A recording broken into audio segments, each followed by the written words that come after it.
Hi everyone, I hope all are fine.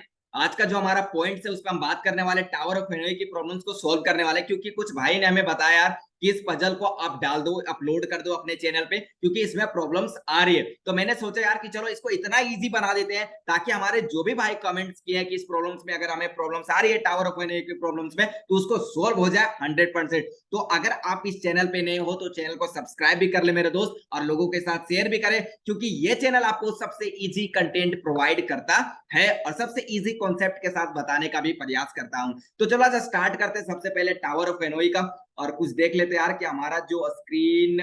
Yes, अब यहाँ पे हम बात करने वाले एक्चुअली यार टावर ऑफ हेनोई की। अब टावर ऑफ हेनोई की प्रॉब्लम्स में एक्चुअली क्या क्या करना है कि ये पजल है, ये मैथमेटिकल पजल है, और हमें कुछ डिस्क दिया होगा। उस डिस्क को हमें सोर्स से लेके डेस्टिनेशन तक पहुंचाना है। सोर्स का मतलब हम जहां से स्टार्ट कर रहे हैं, अपने जहां से जर्नी स्टार्ट कर रहे हैं, उस जर्नी से स्टार्ट करके आपका जर्नी जहां पे एंड होता है वहां तक पहुंचाना है। तो जर्नी जो स्टार्ट हो रहा है वो आपका सोर्स होगा। आपके बीच वाले जो भाग होंगे जहां पे आप रुकेंगे पानी उनी पीने के लिए, वो आपका एक्सिलरी होगा, और अपने जगह पे पहुंचने के लिए वो आपका डेस्टिनेशन होंगे। ठीक है, तो सोर्स एक्सिलरी डेस्टिनेशन आपका क्लियर हो गया। एक एग्जांपल्स ले लेता हूं यार कि हमें क्या करना है। हमें मेरठ से दिल्ली जाना है, तो मेरठ से दिल्ली जाने के लिए मेरठ से हमें बस स्टैंड से हमें बस पकड़नी पड़ेगी, और बीच में बस तो रुकेगी। अगर हमें कुछ स्टे रुकनी होगी, वहां पे टारनी होगी, तो वहां पे रुक के पानी उनी पी के, तो वो जो वहां पे बीच में जो रुक रहे वो हमारा एक्सिलरी होगा। और हम अगर डेस्टिनेशन की बात करें, जहां पे हमें जाना है, मतलब दिल्ली पहुंच गए तो आप अपने घर पे जाना है, वो हमारा डेस्टिनेशन होगा। सोर्स का मतलब जहां से आपका जर्नी स्टार्ट हो रहा है, और आप बीच में कहीं रुक जाते हो तो वो एक्सिलरी होता है, और डेस्टिनेशन जहां आप पहुंचना चाहते हो। तो आपको 100% क्लियर हो गया होगा कि सोर्स एक्सिलरी डेस्टिनेशन का मतलब क्या होता है। मैंने एक एग्जांपल्स बताया यार, और इसी तरह से भी हम कोड के अंदर यही लॉजिकली हम ये लॉजिक लगा के और अपने प्रॉब्लम्स को सॉल्व करने वाले हैं। अब बात करते हैं लॉजिकली इसमें कि क्या क्या रूल्स को हमें फॉलो करनी है। हमें टावर ऑफ हेनोई अब बोल रहा है कुछ डिस्क दिए होंगे। अब कुछ डिस्क किस प्रकार से दिए होंगे वो भी मैं दिखाने का प्रयास करूंगा। मैंने एक अपने खुद से ही क्या किया, एक डायग्राम को क्रिएट किया, और उस डायग्राम में मैंने किस तरह से आपका सोर्स से डेस्टिनेशन को अपने डिस्क को पास करना है वो सारा मैंने कॉन्सेप्ट के साथ स्टेप्स बाय स्टेप्स मैंने फॉलो करके आपको बताने का प्रयास किया है। तो बस आप कुछ ही मिनट वेट कीजिए, जैसे ही क्वेश्चन में आपको डिक्लेयर कर देता हूँ, क्वेश्चन समझ में आ जाती है जैसे हम, उसके बाद हम डायग्राम पे आ जाएंगे। उसके बाद ये कोड को ना इतना इजी वे में लिख लेंगे मेरे दोस्त, आपको ये कोड को 2 मिनट में लिख के दिखाऊंगा और आपको 100% क्लैरिटी के साथ समझ में भी आ जाएगा। मैं चाहता हूं कोड को रटे ना, आप इस कोड को समझे, क्योंकि मैंने देखा बहुत सारे लोगों ने यार बोला टावर ऑफ हेनोई समझ में नहीं आ रहा है, और मैंने चाहा यार इसको मैं समझा कर 100% क्लैरिटी दूंगा। तो स्टार्ट करते हैं। सबसे पहले आपको कुछ डिस्क दिए होंगे। अब कुछ जो डिस्क दिए होंगे मेरे दोस्त, कुछ इस तरह से दिए होंगे यार। यहाँ पे देखो कुछ इस तरह से डिस्क होंगे। हमारे पास 3 डिस्क है, एन की जो वैल्यूज है वो 3 है। 3 डिस्क है, देखो ये सबसे बड़ा डिस्क सबसे नीचे, उससे छोटा डिस्क उसके ऊपर है, उससे छोटा डिस्क उसके ऊपर है। तो कंडीशंस में भी इसी को फॉलो करना है। आपको एक डिस्क को यहां से उठाना है, और आपको कहीं भी कोई भी इस 3 पोल्स पे आपको एक्सिलरी डेस्टिनेशन कहीं भी डालना, अब डाल दो, लेकिन आपको स्टेप्स को जानना होगा कि कहां पे डालें जो हमारे लिए एक्यूरेट पोजीशंस होगी, एक्यूरेट पाथ होगी, ताकि हम अपने डेस्टिनेशन तक इजी वे में पहुंच सके। तो यहाँ पे देख सकते हो यार कि हमारे पास 3 डिस्क है। अब 3 डिस्क को हमें किस तरह से मूव करवाना है एक्सिलरी डेस्टिनेशन, तो ये डिस्क होते हैं। ठीक है, अब इसी डिस्क को हमें लास्ट तक, हमें ये सोर्स से, ये एस का मतलब क्या है सोर्स है, ए का मतलब एक्सिलरी है, डी का मतलब डेस्टिनेशन है। अपने ये स्टेप 7 में मैंने क्या किया, अपने सोर्स से सारे डिस्क को उठा के अपने घर तक पहुंच गए, अपने डेस्टिनेशन तक पहुंच गए। तो बस इसी चीज को हमें फॉलो करनी है। तो अब देखते हैं कुछ रूल्स है इसका यार, कि only one disc can B move at a time. आप केवल एक ही डिस्क को उठा के, चाहे आप एक्सिलरी पे रखो चाहे डेस्टिनेशन पे रखो, आप एक ही डिस्क को उठा सकते हो। और ये जो सारे जो करेक्टर्स, ये जो सोर्स डेस्टिनेशन एक्सिलरी जो दिए वो करेक्टर्स के फॉर्म में दिए होंगे। ठीक है, ये भी आपको 100% क्लियर हो गया। अब बात करते हैं कि आप क्या कर रहे हो ना स्टेप 3 में। देखो स्टेप 2 को बताने से पहले इस स्टेप 3 को देखो क्या बोल रहा है कि नो डिस्क, बोलता है no disk can be placed on the top of the small disk. अब स्मॉल डिस्क पे बड़े डिस्क को नहीं रख सकते हो, सबसे बड़ी कंडीशन है कि आप स्मॉल डिस्क पे बड़े डिस्क को नहीं रख सकते हो, लेकिन एक बड़े डिस्क पे स्मॉल डिस्क को रख सकते हो। फिर बोल रहा है कि a disk can be moved, step 2 देखो, बोल रहा है कि स्टेप में 2 में कि a disk can be moved only if it is on the top of the rod, जब टॉप रोड के टॉप पे होगा तभी वो डिस्क को क्या कर सकते हो, आप मूव करवा सकते हो। ठीक है, तो ये कुछ कंडीशंस है। पहला कंडीशन, आप केवल एक ही डिस्क को मूव करवा सकते हो। दूसरा कंडीशन, आपको अगर टॉप पे है तो उसको, अगर टॉप के रोड पे है तो उसको मूव करवा सकते हो। तीसरा कंडीशन, आप स्मॉल डिस्क पे बड़े डिस्क को नहीं रख सकते हो, लेकिन एक बड़े डिस्क पे स्मॉल डिस्क को रख सकते हो। तो ये कुछ कंडीशन है, इसको फॉलो करना है। अब कोड लिखने से पहले आते हैं डायग्राम पे। जैसे कि मैंने आपको डिस्क को समझाया, मान लो कि हमारे पास कुछ ऐसे डिस्क है यार। स्टेप वन में मैंने देखो कुछ क्या किया। स्टेप वन में हमारा सोर्स है, एक्सिलरी है, डेस्टिनेशन है। स्टेप वन में मेरा 3 डिस्क रखा हुआ है। मैंने क्या किया, इस 3 डिस्क को हमें क्या करना, सबसे स्मॉल डिस्क कौन है, तो सबसे ऊपर वाला, सबसे टॉप वाला हमारा क्या, स्मॉल डिस्क है। उससे नीचे वाला उस क्या है हमारा, उससे स्मॉल डिस्क है। उससे अब अगर मैं नीचे से बात करूं तो सबसे बड़ा डिस्क कौन है, तो सबसे नीचे वाला बड़ा डिस्क है। इससे छोटा कौन है, इसके ऊपर वाला। इससे भी छोटा कौन है, इसके ऊपर वाला डिस्क है। तो टॉप वाला धीरे धीरे क्या हो रहा है, वो छोटा छोटा होते जा रहे हैं। अब क्या किया मैंने लॉजिकली, स्टेप वन में मैंने क्या किया, हमने सबसे छोटा डिस्क को उठाया और डेस्टिनेशन तक पहुंचा दिया, ताकि हमें क्या कहे, हम क्या बोले कि आप एक बार में एक ही डिस्क को क्या कर सकते हो, मूव करवा सकते हो। मैंने मूव करवा दिया। स्टेप वन में क्या किया, हमें सोर्स से उठा के डेस्टिनेशन तक सबसे जो स्मॉल डिस्क होगा उसको मैंने रख दिया। स्टेप टू में मैंने क्या किया, जो उससे स्मॉल डिस्क होगा, मतलब ये डी के जो डेस्टिनेशन पे पहुंचा, इससे भी जो स्मॉल डिस्क होगा, मतलब सोर्स सबसे नीचे वाला के ऊपर सबसे इससे छोटा डिस्क है। अब इससे छोटा डिस्क को उठाया और एक्सिलरी पे रख दिया। सब पे देखो, सोर्स पे, एक्सिलरी पे, डेस्टिनेशन पे सिंगल सिंगल डिस्क आ चुके हैं। अब मैंने क्या किया, स्टेप थ्री में हमने क्या किया, अब जो डेस्टिने, अब देखो इससे बड़ा कौन था, इससे बड़ा कौन डिस्क था, ये डिस्क था। हम क्या बोले, छोटा डिस्क को बड़े पे रख सकते हो, लेकिन बड़े डिस्क पे यहाँ पे बड़े, सॉरी, छोटा डिस्क जो भी होगा वो बड़े पे हम रख सकते हैं, लेकिन क्या हम छोटे पे बड़े डिस्क को डाल सकते क्या, नहीं। ये कंडीशंस बोल सकते, अगर मैं चाहूंगा एक्सिलरी को उठाकर डेस्टिनेशन पे डाल दो तो ये कंडीशंस हमारे अप्लाई नहीं करना है। तो मैंने क्या किया, डेस्टिनेशन पे जो था उसको मैंने क्या डाल दिया, एक्सिलरी पे डाल दिया। अब मैंने क्या किया, डायरेक्ट मैंने स्टेप फोर में क्या किया, जो सोर्स में सबसे बड़ा डिस्क था उसको डेस्टिनेशन पे पहुंचाना। यही तो मेरा काम था कि हमें सारा सोर्स से उठा के डेस्टिनेशन तक पहुंचाना है। अभी मैंने यहां तक स्टेप 4 का काम कर दिया। स्टेप 5 में मैंने क्या किया, जो सबसे छोटा डिस्क था सबसे पहले उसको सोर्स पे मूव करवा दिया। फिर से हमारा सिंगल सिंगल हो गया। अब मैंने क्या किया यार, कि जो एक्सिलरी पे आया डिस्क, अब इससे देखो ये छोटा आ गया, इससे छोटा आ गया। अब सबसे पहले अब इससे छोटा कौन सा है, डेस्टिनेशन पे हमारा सबसे बड़ा डिस्क आ गया। अब इससे जो सबसे बड़ा डिस्क छोटा कौन है, एक्सिलरी। तो इस एक्सिलरी को उठाया और इसको कहां डाल दिया, डेस्टिनेशन पे डाल दिया।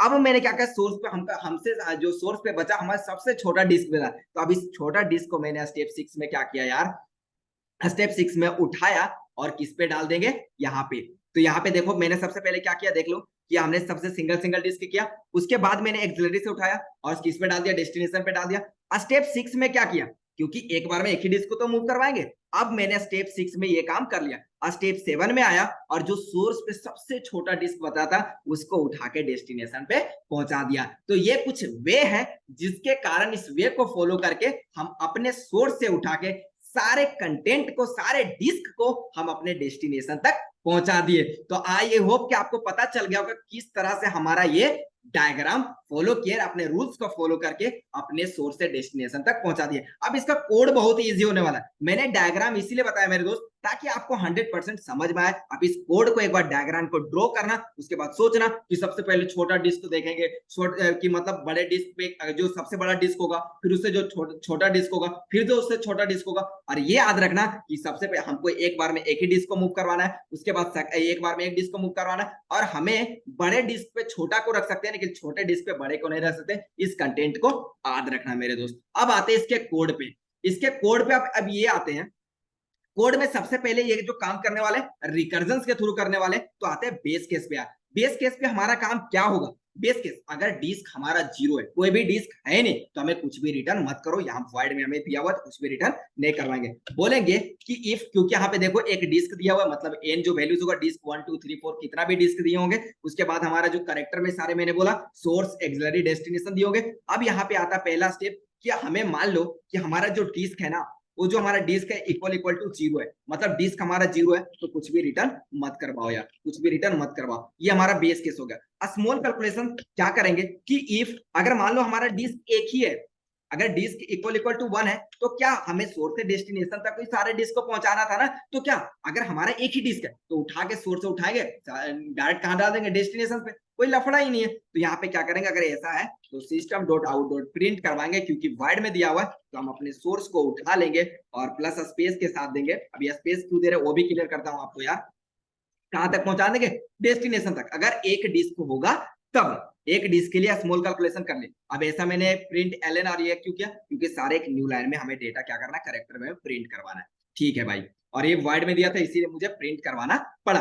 अब रिकर्सिव कॉल लगाएंगे। रिकर्सिव कॉल कहां से लगाएंगे, डिस्क n माइनस वन था, क्योंकि वन डिस्क का हमने काम कर दिया, बाकी का डिस्क जो हमारा दो डिस्क बच गया उस पे काम हमारा रिकर्जन करके दे देगा। वो कैसे क्या करेगा वो समझेगा। तो मैं यहाँ पे रिकर्जन कॉल लगाता हूँ, टावर ऑफ हेनोई को कॉल लगाया, और मैंने क्या किया, अब देखो इसका स्टेप, जैसे ही रिकर्सिव कॉल लगाएगा तो आपको ये तीन स्टेप याद रखना होगा। जैसे ही आप क्या करोगे, रिकर्सिव कॉल लगाओगे ना, रिकर्सिव कॉल लगाओगे तो आपको ये थ्री स्टेप्स को याद रखनी है। पहला स्टेप क्या है कि आपको सोर्स से एक्सिलरी तक जानी है। सोर्स से एक्सिलरी तक जाना है, उसके लिए हम यूज क्या करेंगे, डेस्टिनेशंस को यूज करेंगे। टावर ऑफ हेनोई डिस्क कहां से जाएगा, डिस्क माइनस वन, क्योंकि वन का काम कर दिया, उसके बाद का काम हमें रिकर्जन को दे दिए। अब हमें क्या करना है, सोर्स से एक्सिलरी तक जाना है, तो यूज क्या करेंगे किसको, डेस्टिनेशन को। एस का मतलब सोर्स, ए का मतलब एक्सिलरी, डी का मतलब डेस्टिनेशन। फिर से मैंने क्लियर कर दिया। तो मैंने क्या किया कि सोर्स इस्तेमाल किया, और हमें जाना कहां तक है, एक्सिलरी तक। तो लास्ट में एक्सिलरी तक जाएंगे यार, यहां लिख देंगे एक्सिलरी। क्या लिख देंगे यार, एक्सिलरी लिख दिए। और यूज किसका करेंगे, डेस्टिनेशन। जिसका यूज करेंगे वो हमेशा कहां लिखेंगे, बिटवीन में। कहां लिखेंगे यार, बिटवीन में लिखेंगे, ये याद रखना। पहला स्टेप वन में सोर्स से एक्सिलरी तक जाना है। मैं दिखाता हूं, हल्का डायग्राम दिखा देता हूं। इस स्टेप थ्री से देखना। स्टेप थ्री मेरा कहां, यहाँ पे, कि सोर्स से एक्सिलरी तक दो डिस्क को मूव करवाना था। तो दो डिस्क को मूव करवाने के लिए सोर्स से एक्सिलरी तक, लेकिन जो डिस्क, जिस पे कोई भी डिस्क नहीं होगा उसका हम यूज कर लेंगे। जिस पे कोई भी डिस्क नहीं होगा उसका हम क्या कर लेंगे, यूज कर लेंगे। ठीक है, यूज कर लेंगे। जैसे इस पे कोई डिस्क नहीं था तो सोर्स से एक्सिलरी तक पहुंचाया लास्ट तक, यूजिंग किसका कर लिया, डेस्टिनेशन। ठीक है, अब मान लो यहाँ पे अगर हमें स्टेप फोर में देखो, हमें एक्सिलरी से डेस्टिनेशन तक पहुंचानी है। मान लो एक्सिलरी से डेस्टिनेशन तक पहुंचानी है, सोर्स से डेस्टिनेशन तक पहुंचानी है। तो यहाँ देखो, यहाँ पे एक डिस्क है और एक डिस्क को हम डायरेक्ट डेस्टिनेशन तक पहुंचा सकते हैं। तो सिस्टम आउट प्रिंट करेंगे, फिर से सोर्स एंड डेस्टिनेशन तक पहुंचा देंगे। अब उसी तरह से स्टेप हम दिखाते हैं कोड लिख के कुछ। ये काम हो गया हमारा, एक काम हो गया स्टेप वन का। हमने स्टेप वन में क्या किया यार, कि डिस्क माइनस वन का काम किए, कि सोर्स से एक्सिलरी तक पहुंचाना था, सोर्स से एक्सिलरी तक, तो एक्सिलरी तक, और जिसका यूज करना था उसको हम कहा लिखे, बीच में। बस ये स्टेप को याद रखना। अब नेक्स्ट स्टेप क्या करना है, स्टेप टू में सोर्स से डेस्टिनेशन। अब सोर्स से डेस्टिनेशन मैंने आपको दिखाया कि मान लो इसका काम आपने कर दिया, कि आपने सोर्स से उठाया एक्सिलरी तक पहुंचा दिया, निकला। अब यहाँ पे एक ही डिस्क बच गया है, तो क्या एक डिस्क को हम डायरेक्ट डेस्टिनेशन तक पहुंचा सकते हैं, हाँ हमें डेस्टिनेशन तक तो जानी है। तो हम क्या करेंगे, बस यहाँ पे कुछ नहीं करेंगे यार, बस प्रिंट करवा देंगे। ये सेम चीजें हम यहाँ पे प्रिंट करवा देंगे, कंट्रोल सी करेंगे और यहाँ पे क्या कर देंगे, कंट्रोल बी, हम सोर्स से डेस्टिनेशन तक पहुंचा देंगे। नेक्स्ट स्टेप क्या करने वाले, फिर से रिकर्सिव कॉल लगाएंगे टावर ऑफ एनओई के लिए। और स्टेप थ्री में क्या करना है, हमें जो एक्सिलरी में बच गया, एक्सिलरी में क्या बच गया, एक्सिलरी में आप ये बच गया, अब इस एक्सिलरी को डेस्टिनेशन तक पहुंचाना है। तो सोर्स हमारा कर लिए, जो खाली रहेगा मैंने क्या किया, उसका यूज कर लेंगे, और उसको यूज करेंगे तो कहां लिखेंगे, बीच में लिखेंगे। तो एक्सिलरी से डेस्टिनेशन तक जाना है यूजिंग किसका, सोर्स का यूज करके। तो देखो यार वही काम करेंगे, सेम अप्रोच लगाएंगे, डिस्क माइनस वन कर देंगे। और हम क्या करने वाले हैं, एक्सिलरी से स्टार्ट करेंगे यार, एक्सिलरी से, सॉरी, हम यहाँ पे एक्सिलरी से स्टार्ट करेंगे और कहां तक जाएंगे, डेस्टिनेशन तक जाएंगे। अब देखो, हमें डेस्टिनेशन, एक्सिलरी से कहां तक जाना है, डेस्टिनेशन। किसका यूज करेंगे, तो सोर्स का यूज करेंगे, कि सोर्स हमारा खाली, जो खाली रहेगा जिसको हमें यूज करना है। देखो, ए से लेके डेस्टिनेशन तक जाना था, तो हमने क्या किया, एक्सिलरी, सॉरी, एक्सिलरी से डेस्टिनेशन तक जाना था, एक्सिलरी से डेस्टिनेशन तक। अब जिसका यूज करेंगे वो कहां लिखेंगे, बीच में। तो हमने सोर्स को बीच में लग दिया। बस इस स्टेप को फॉलो करना था और अपने कोड को कर लेना था कंप्लीट। अगर मैं इसका कस्टम इनपुट भी आपको दिखाऊं दोस्त, तो 100% क्या बोलूं, सही हो गया। देखते हैं। अच्छा, ड्राई रन में रन टाइम एरर आ रहा है यार, क्यों आ रहा है यार, ओ हमने यार डिस्क छोड़ दिया यार। तो डिस्क मैंने लिखने भूल गया यार, ऐसा कैसे हो गया, डिस्क एन माइनस वन। अब देखते हैं यार, अभी भी रोंग आ रहा है, ऐसा क्यों, ऐसा क्यों, प्रिंट एलन क्यों नहीं लगाया क्या। सिस्टम सोर्स से डेस्टिनेशन पहुंचा दिया, करेक्ट। डिस्क मैंने एक्सिलरी एक्सिलरी से स्टार्ट किया, डेस्टिनेशन तक किया, सोर्स यूज कर लिया यार, ये भी सही। ठीक है यार, रिटर्न स्टेटमेंट डालने पड़ेगी यार। चलो रिटर्न स्टेटमेंट भी डाल देते हैं। अगर एक से ज्यादा डिस्क हो तो रिकर्सिव कॉल लगा देंगे ना। हाँ, अब देखो हमारा सारा टेस्ट केसेस पास हो गए। सबसे पहले कि देखें, अगर डिस्क 0 है देन रिटर्न करवा दिया, कुछ भी हमें प्रिंट करवाने की आवश्यकता नहीं। लेकिन अगर डिस्क 1 है तो हमें सोर्स से डेस्टिनेशन पे डायरेक्ट पहुंचा देनी है और वहां से रिटर्न आ जानी है। अगर ज्यादा डिस्क है, एक से ज्यादा डिस्क है, तो हम किसको कॉल कर दिए, रिकर्सिव को कॉल कर दिए। और रिकर्सिव हमें ये सारा काम करके देगा। स्टेप 1 में रिकर्सिव के लिए मैंने क्या बोला कि रिकर्सिव 1 के लिए मैंने बोला कि स्टेप 1 में सोर्स से एक्सिलरी तक जाना है, तो यूज किसका करेंगे, डेस्टिनेशन। जिसका यूज करेंगे उसको कहां लिखेंगे यार, बीच में लिखेंगे। और फिर हमारा क्या करना है, सोर्स से स्टेप 2 में सोर्स से डेस्टिनेशन, अगर एक डिस्क बच गया तो सोर्स से डेस्टिनेशन पे डाल दिए। अब हमें स्टेप 3 में एक्सिलरी से उठा के डेस्टिनेशन तक जाना है, यूजिंग किसका करेंगे, सोर्स का। तो यहाँ पे देखो एक्सिलरी और डेस्टिनेशन, आप जिसका यूज करेंगे वो लिख दिया मैंने, सोर्स यहाँ पे लिख दिया। तो आई होप कि आपको पूरा कॉन्सेप्ट क्लियर हो गया होगा टावर ऑफ हेनोई का। वीडियो लंबा हुआ होगा लेकिन आपका 100% कॉन्सेप्ट क्लियर हो गया होगा। तो आज के लिए इतना ही, फिर मिलते हैं नेक्स्ट वीडियो में इसी तरह से इजी कॉन्सेप्ट के साथ। जय हिंद, जय भारत।